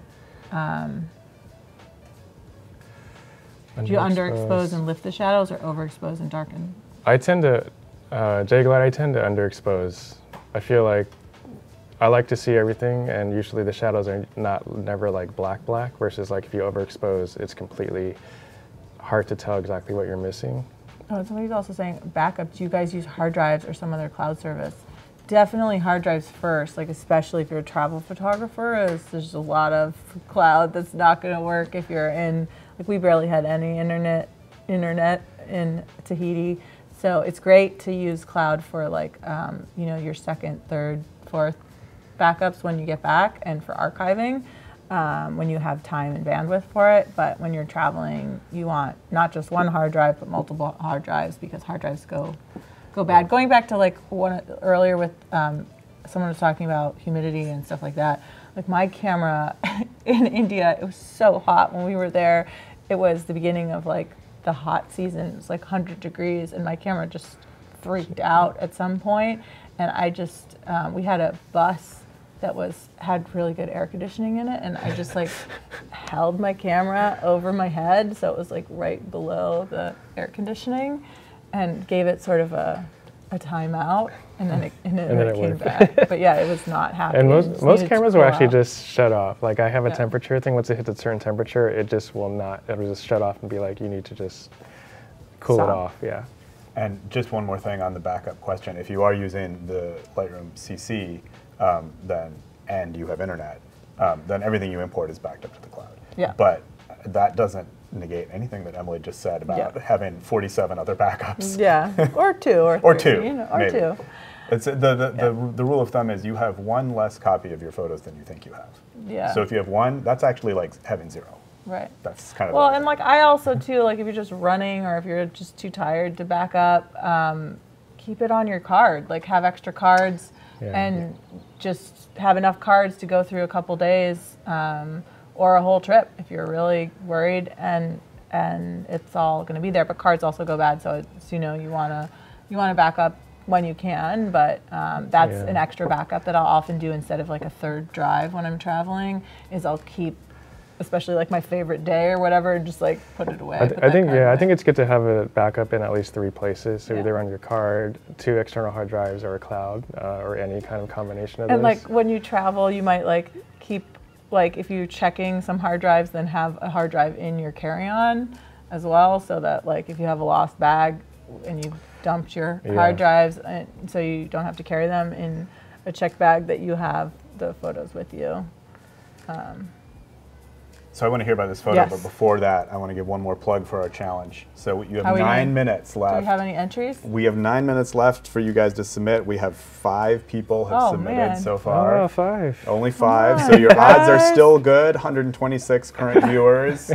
Get in there. I saw a few questions scroll by in chat about how do I submit. If you are able to type that into chat, then you should see right above the top of the chat. Can't find the Discover Canada theme. Never used Spark before. I think it's like starting to use Spark. Do we have any like? Now we're into the weeds. That's just the theme that they need to make their Spark page on. There's no template for Discover Canada. There is no template for Discover Canada. You just write like. You just need to. The theme is just so Discover Canada. You can just write the words Discover Canada, and then it'll be that theme. All of the instructions for the challenge, including submitting, are in the challenge tab, which is right above the chat. So if you just click challenge, it'll give you all the details. You want to show them so they can see? Or do they think they know? Yeah, you could do that. You can show them. We have the technology to show my screen. We must. I think they or maybe. And, am I up? No. Here we go. There you go. So here is the chat, right here. And if you click on challenge, Perfect. then you'll see all of the info about the challenge and how to submit. And this is at behance.net/live. And now back to a much more interesting. All right, so let me, Sure. so how do reset. It's always so scary. It's all gone. All right, so this is the original. This was Sunrise in Moorea. And again, I always start with the crop. What I like about this photo is just kind of the foreground textures, obviously like the mountain in the middle and then the sky. The light, it was super soft actually. I tend to like a little bit more light, at least on the subject of the mountain. But so what I like to do is I want to bring out some of the texture in the foreground, and so you can see like all the lush kind of greens a little bit more. And again, I use the gradient tool, and I bring up my exposure, contrast a little bit, and maybe a little bit of clarity, which is like the added sharpness and texture. And I'm just going to go ahead and ever so slightly bring that up just a little bit. So if you look at that versus before and then after, there's a big difference. And I feel like it's not too, it doesn't look too fake. I might bring the exposure down just a little tad. But And if you want, I can chime in with a tip. Yeah. If you press and hold the backslash key, it'll show you the before view, the unedited view, for as long as you hold it. So that's back, right? Oh, shoot. That's not it. That's not the backslash key. Right here, above the one. return. Yeah. Oh, So as perfect. long as you hold it, it'll show Cool. the before view. Well, And or on- if you tap it, it keeps A it. cool in before. thing on mobile, which my phone isn't up, but on Lightroom mobile, if you press and hold Just it, press Yeah. and hold the image with your finger on It will mobile. do It that, shows which you is before. cool. Yeah. So I just do use that all one the time, tool. by the way, and then I'll edit for 20 minutes, and then I'll hit And then, backslash yeah. to see the before, and I'll be like, oh, it looks better before I started. It's good. Time to start over. It's I good think to we've all know. done it It's before. good We've to all know. done that. Where am I? Mel said it was not my best submission, but I haven't visited Canada lately. Cool. Good job for doing it. Yeah, thank you for submitting. For some reason. Need I a can't. video about generating ideas and layouts in Illustrator. We can't help you with that. Dan could, I guess. For some reason my filters aren't working. It's weird. Oh, there we go. Okay. And then again, like I'll kind of go through my filters and then pick one that I feel like works well with this photo. I'm just gonna pick this one. I mean, the VSCO filters are often based on films, and films are meant for optimizing different things. So there's like, Kodak was traditionally really good, also like with warm tones, and Fuji is more like the green tones, and Kodak was really good with like skin tones for a long time. So it's not, I think sometimes people just apply a filter just randomly to get a new look, but the filters are based on films, which are based on ideas around optimizing. I think a lot comes back to ideas, like what you're photographing, what your goal is. Yeah. Like what are you seeing about this photo? Like, are you interested in the shape of the mountain or the symmetry or the lushness or all of it, or, and by knowing the things that are interesting to you gives you like the drawing board for like editing a photo. Because if you don't have a perspective on what you're interested in about the landscape, one thing is like people with landscapes so often just shoot. And I think the important thing is like, what are you shooting? Yeah. It's just a number one question, like, what are you shooting? If you're like, well, this mountain, but like, what about the mountain? Like, you like the shape of the mountain against the sky, you like the color of the mountain, you like the scale of the mountain against a person who's standing there. There's so many different things that you could see, that the same people can see different things in a landscape or in a portrait. And I think as photographers, you need to start just first with like, what's my goal? And that helps so much with editing. Totally. And so with this photo, like when I was there, what I really appreciated, or what I was kind of blown away by, is just how much greenery and lushness there was. And so that's why I wanted to try to bring out the foreground a little bit more. Plus, I like the shape of the mountain, and there's some color in the sky. So what I did was I already brought out the foreground and showed some more of the leaves and the textures, and just kind of like you get kind of that tropical kind of vibe there. And so now I'm going to try to bring out the sky just a little bit more. And so what I'm going to do is I'm going to use, again, the gradient tool. And this is the best way to kind of get a quick edit for just part of your, so as you can see, it's a little bit, my exposure was off. And I'm going to bring it down just a tad. And then I'm going to bring up the saturation just a little bit too. So see how that added a little bit of blue and brought out a little bit of the pinks and orange on this area, just a tad. So this is the before, the raw file, and then this is after. Nice. So those are just two super quick gradient edits. You can get into the nitty-gritty with some more of like this tool and really like brush up on the mountain or bring out more of certain leaves, but in general, that's kind of a basis for how I edit, and then I'll spend more time either with the details or, yeah, whatever I feel like is needed still. Annika says hi from Germany. Hey, Annika. Hi, Annika. And then somebody said, in quotes, I didn't know there was this much green in the whole galaxy. Is that from a movie? It totally sounds like it, doesn't it? Andrea, what's that? I feel like she copy and pasted that because it's all caps. What is that from? We're missing the reference. Or just, yeah, cool. There's So, yeah, Tahiti is a mind-blowing amount of green. I think the other thing too is like the more you take pictures and the more you edit, when you see a raw file, you're gonna have a better idea of the things you can bring out and what you can have the power to kind of change. And so I think the more you shoot, the more you edit with Lightroom or whichever program you use, you can kind of tell, okay, I'm definitely going to bring out these leaves, or I'm going to bring out the color. And so that just comes with experience and just kind of being curious about the tools and messing around a lot on your own. I'm going to just go, if you guys want to go back to my screen for a second, this is the same You have Tahiti. 1 minute left to submit for our challenge, All right, which also Tahiti. means that you guys have 1 minute left before you start reviewing. Okay, cool. Yeah, so I was just going to go through some of these from Dan Selects from Tahiti. Just scroll through so you just see some more pictures, bigger. Let's see, there's my gray background. My boring gray background. I need to figure out how to make it not gray. You're starting to see a little bit of things that Dan's interested in other than landscapes, like kids doing crazy wheelies. There's so much in the world, and I think that is something that's limiting about Instagram, where people like consistency and reward consistency on Instagram, and like Dan is really great at taking portraits, and we'll show more of that work tomorrow in India, and mobile stuff. But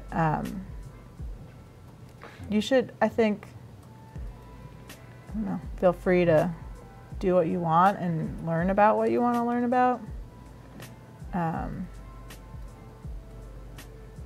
I think there's also like every picture, you have a really quick sense of like what the subject matter of the picture is.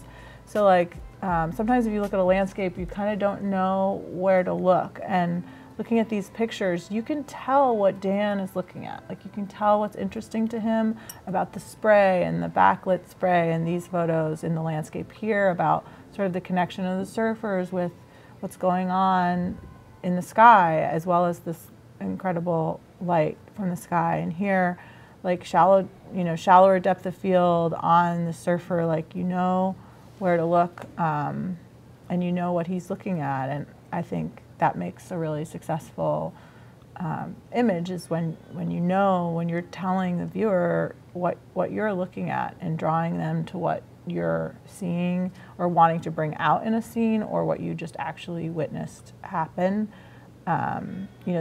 This wave is famous the world over because of its shape and sort of perfection. And so Dan had a bunch of sort of hero photos from Tahiti really celebrating that, but that's like that's what's there. Like it's, he's, sort of celebrating the formal shape that this wave makes. Here, like he's gone all the way to a silhouette because he is interested in the line of the mountains as well as this rainbow or whatever that's going on. Here you have a surfer, and here's sort of like this blue, incredible blue. And so I think just sort of, if you look at your picture, and if somebody who is not you can look at it and tell you what you were noticing in it, I think that's starting to get to like a really successful image. And it's great if an image goes beyond that and brings up memories or brings someone's mind to a different place, and they're learning about something, or they're just thinking about something that you were not thinking of. There's absolutely nothing wrong, and that's an even better photo, I think. But one of the first things for just a basically great photo is if you can tell what the photographer was photographing. And it sounds really simple and minimal, but it's harder to do than you would think. And I think even been a professional photographer for 20 years, and occasionally I'll catch myself just taking a picture of something and not really knowing what I'm taking a picture of, and then you want to press the reset button on yourself if that's the case, and figure out why you're there, what you're looking at. So yeah, we could give you a little mini preview of India, some photos from India, which is a lot more of like some work more people and work that we're going to talk about more tomorrow, that Dan's loves portraits and loves street photography and traveling and connecting with people and cultures. And this is one that everyone was really stunning portrait. It's not at all a landscape, which is what you're known for, but a lot of this, the same beautiful color and sort of quiet. I think Dan's pictures are they're vibrant and beautiful, but there's a calm that relates to your personality and strength at the same time, and you see a lot of that in this work. Thanks, Anne. And Renata agrees. She says, well, the colors, yeah. And then the colors that, time for me to head out. All right, time for us to review some challenge submissions. Okay, cool. So we have 7 people have submitted challenges. Awesome. Sounds good. Thanks, guys. And I just spun through them really quickly, and it looks like one person used their own images. So I don't know if they should get extra points for using their images or be docked for not following the instructions. Makes it a little hard to compare, but I think definitely extra points. Extra points for being able to bust that out. We'll start. The other ones all used the submitted, the provided pictures. So, can we see what the provided pictures are? Can we take a look at the? Go to the Dropbox link. You should be able to pull them up. That shouldn't seem like Right these landscapes. Okay, here we go. Okay, so these are the photos that were provided. So this is Alberta.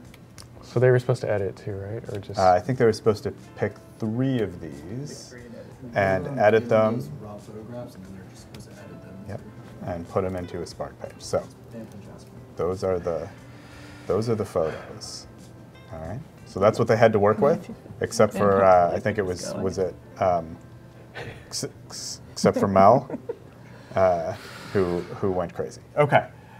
So here's our first one, and you guys just talk, and you let me know what you want me to do. I can scroll down when you're ready. Yeah, let's see what's there. So they could pick a different layout for the page with the 3 photos? Right, so they're picking a layout, and then I think primarily what we're judging is kind of how they edited the photos and the kind of the cohesiveness of their edits and how the photos feel together. Cool. Cool. And who is this? And this is, I think this is, sorry, I don't want to switch over to that. Is there a name at the bottom? Akash. Cool. Oh, this is, he did this at 2 in the morning. Yeah, with the second with the coffee, way to second- go. So I have these in order of, sorry, technical, in the spreadsheet bottom up from Akash up. So can you just provide the names to us when we go through so I don't have to switch back? And then, so, okay, great. and did he have to name it Discover Canada, or everyone named it Discover Canada? Whatever title they want. Yeah. So Discover Canada, experience the joy of getting lost in nature. I mean, you're doing a lot of work here. You're editorializing, you're designing and building a web page, and then editing photos in like a couple minutes. So way to go, you guys, for anyone. For doing great job, guys. Canada looks beautiful and gloomy here in this edit. SF weather in Canada. And so here's the. Okay. Cool. Very cool. Well, I like right off the bat, like it's really, after seeing those raw photos, like that you made like some real strong statements about the editing, like really consistent and then chosen like this dark, moody theme, but it does give it like its own vibe. Like, you've seen a lot of pictures of Alberta before that look very similar, and I definitely like to see things that I haven't seen before. I usually don't like photos that seem too far from reality, but this is like, they're like almost black and white, and it just brings out the mountains in a nice way and the snow. They're pretty moody. And They're moody fun. edits. That's a good word. Good word for it. Like, they're definitely darker than the original ones. I do like the top graphic or the layout, and I think it works really well with the text on top to have it darker. I just don't know if the title, like, experience the joy of getting lost in nature. Like, if you're getting lost in this nature, like, it might be the panic. Yeah. The fear and panic Like, of getting lost.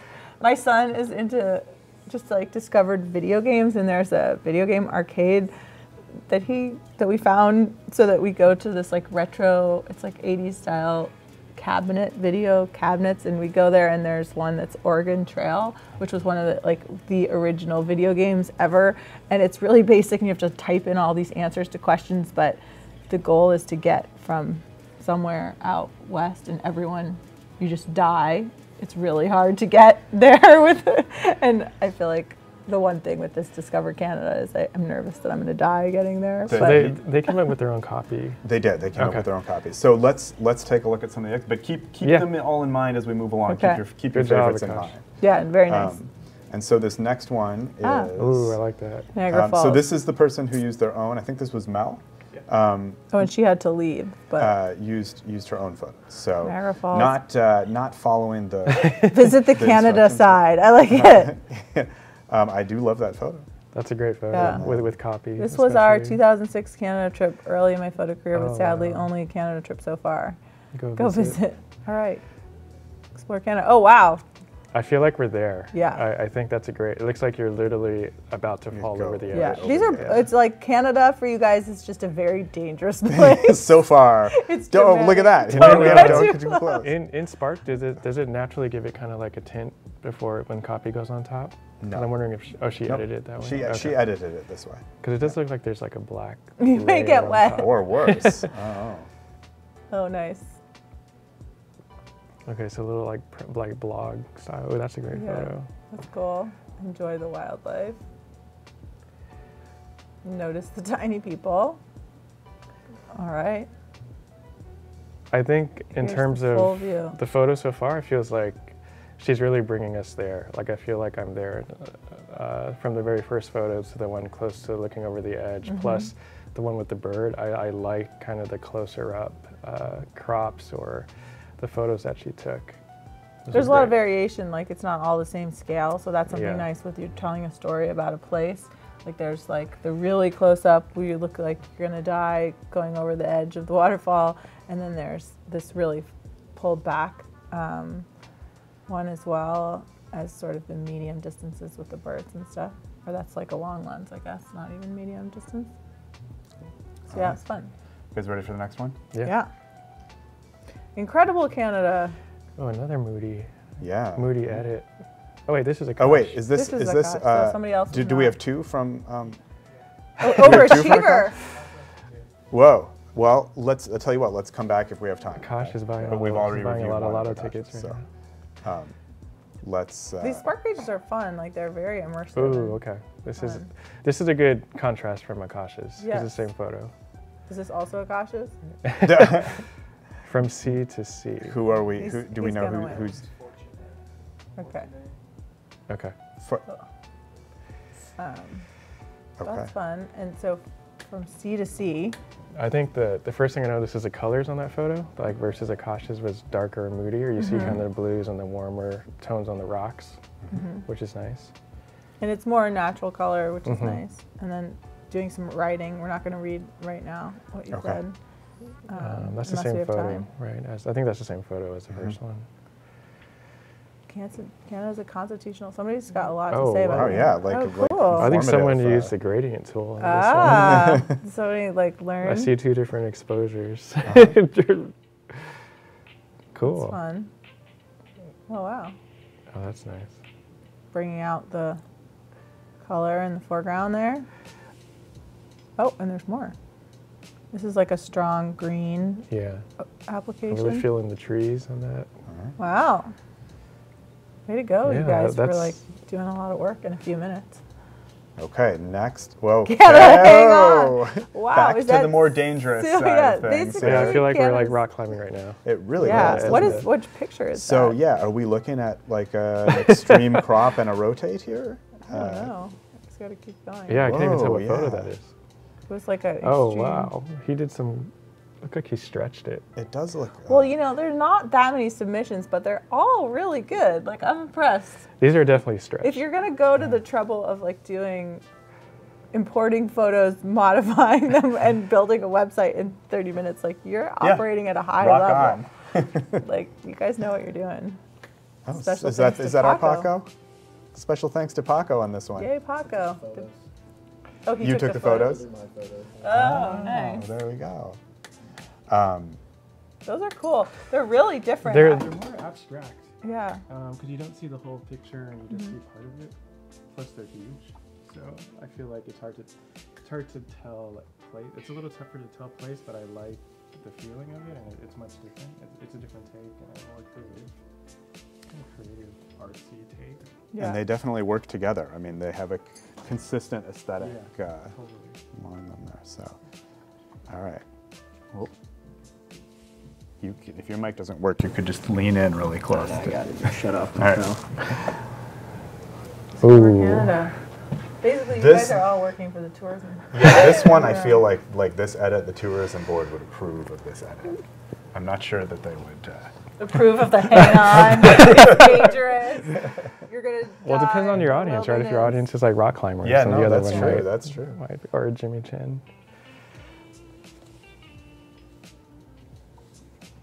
Oh, they really brought out the blues and the greens. Oh my gosh. Cool. I gotta step out for a sec. I'm gonna run to the restroom really quick. Okay. Oh, we're losing a judge. Okay, you're gonna have Losing to a come judge. back within I will. 6 Be back. minutes. Sorry. Okay, he'll be to back. help us with a verdict. But we have one more. Let's glance at while we're waiting. And what? So they're gonna win the annual subscription. They are going to win a year's subscription to the Cool. Creative Cloud photography plan. So, Cool. yeah. That's a good one. Discover Canada again with Adobe Live. Wait. They're going big, full screen Yeah. vibes. Cool. Do you have any initial thoughts, or do you want to hold off on judgment until Dan Let's comes like back? scroll back through all the ones that we Okay. have. We also have the one that we. Oh yeah, let's see that one we have, too. The person- Akash, the second one. Let's see So- Incredible Canada. I mean, you know, shouldn't be docked for working extra hard. To survive the Canadian winter, one needs a body of brass, eyes of glass, and blood made of brandy. Whose quote is that? It sounds right, though. I don't know who said it, but it sounds correct. The clearest way into the universe is through a forest wilderness. I like that. Way to do some research. I like the editorial research here. Head down to Canada today because sometime you lose yourself in the wilderness, you end up finding yourself. All right. There's even a link. Is this going to take us to Visit Canada? like the Canada Tourism Board? Or look at Yes. Way to go. that. All right. That's really good. Oh, Dan's Well, already I coming see, back, he's so we running can. He's like back doesn't to want to judge miss these. anything. No, he doesn't want to miss. Oh, so- Oxel says, did you have time to see mine? Was there another You one? get one late one if you want to. Yeah. Okay. So here, we'll Is it show okay for me to tab to that spreadsheet real quick, or do you want to? show Dan Incredible Canada real quick. Okay. And you can go. This is Akash's second one. Oh wow, that's right. Yeah, there looks like there's two more that came. Should we do those? All right. All right. Yeah, we got time. All right. Hang on. Please stand by.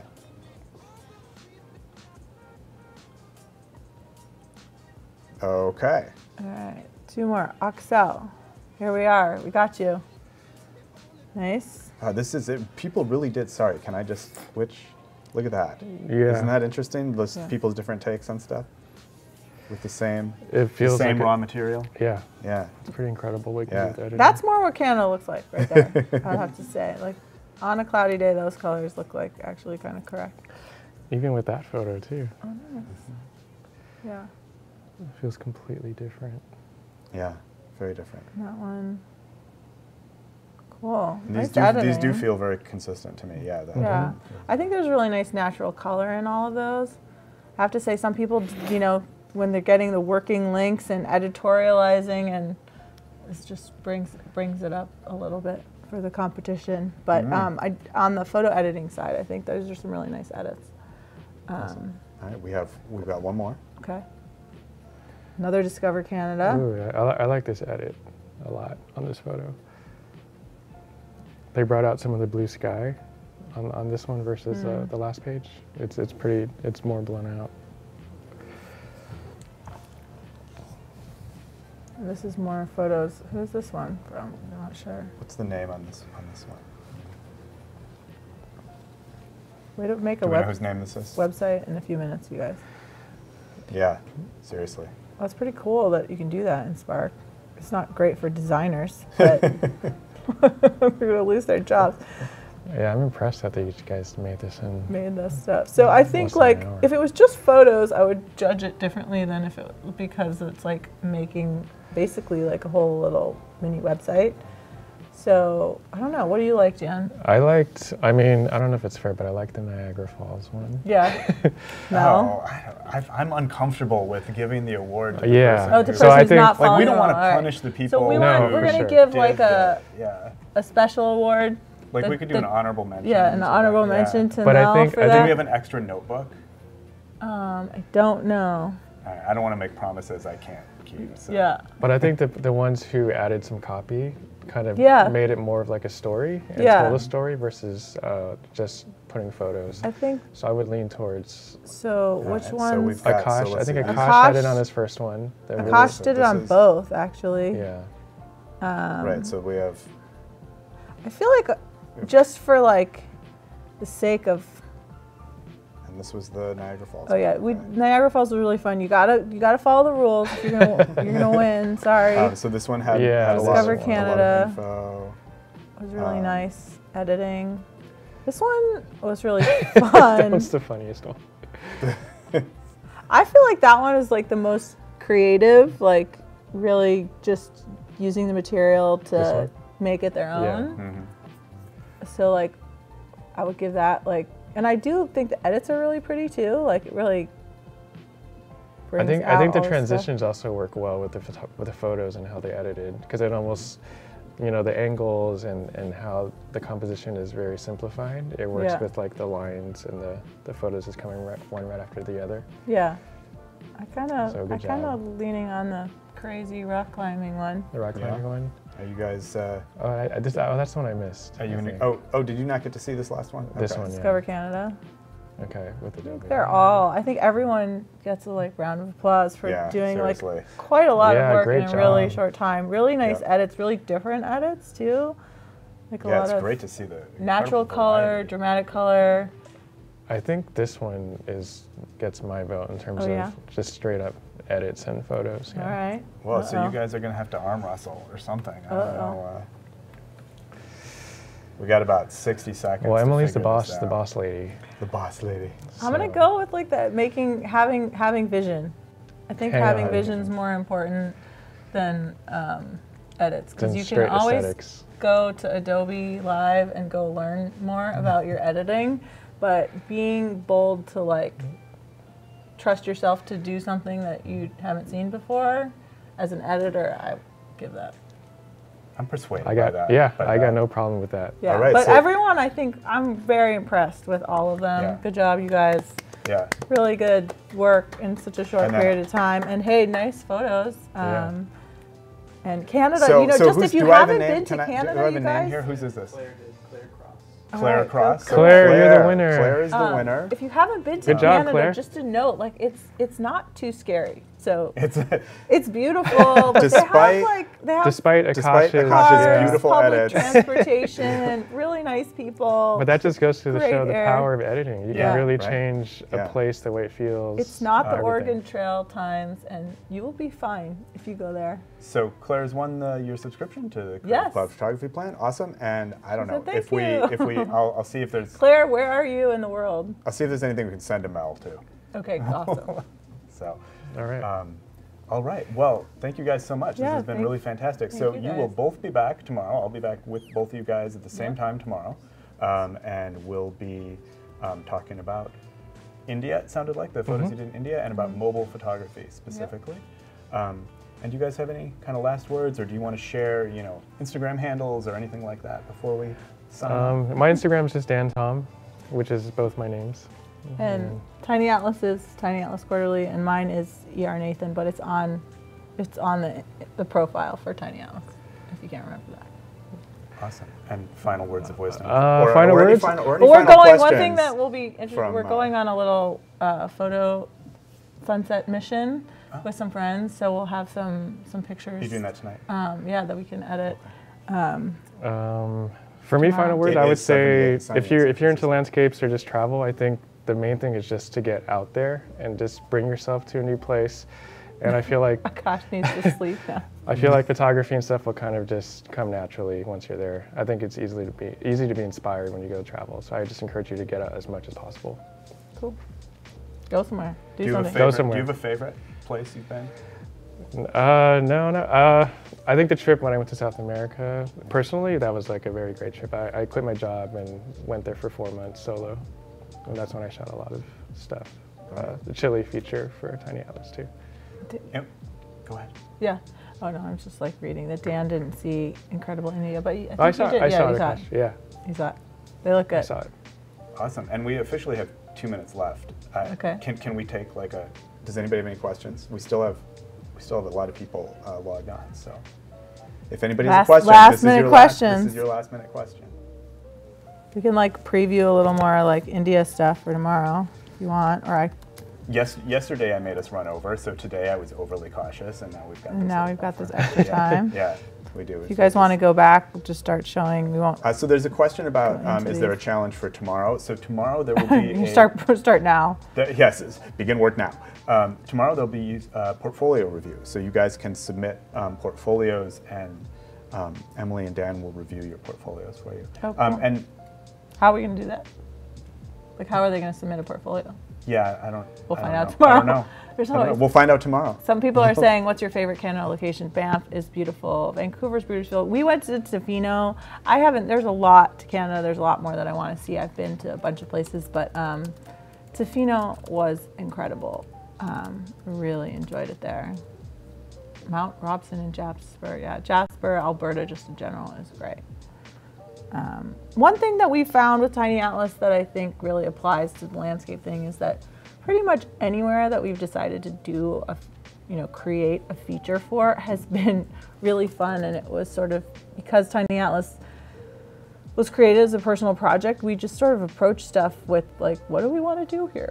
What would be fun to do? And there's not a lot of constraints for clients often around where we're exploring, but as a result, everything has just been really creative and open, and everywhere has been fun. Every feature that we've done has been really incredible, and the places have been incredible. And I think in travel, it's often people say there's the top 20 places you have to go, or the new places for this year. And I think the point is really to just go out and explore and interact with your world, and then it's exciting, especially if you're an image maker. The world is interesting and beautiful and exciting, and there's bad things to do in the world, but we focus on purpose, on the positive things. But you don't need to go really far away. You can go, some of our favorite, we went to Nevada City for an early feature about an artist, and I had never actually been to Nevada City, which is just a few hours from here, from the Bay Area, and it is amazing. It's so gorgeous there. And there's gorgeous places to see pretty much everywhere in the world, and it's sort of about just getting out there and taking pictures and having that enthusiasm, maybe bringing some friends along, which definitely makes it more exciting and accessible. I think that's Yeah. a perfect sentiment to wrap up on. All Emily right. and Dan, thank you guys so much. Yeah, thank you. And thank you guys all for joining us, and we will be back tomorrow at the same time. All right. See you guys Thank you so tomorrow. much. See you tomorrow. Thanks. Bye.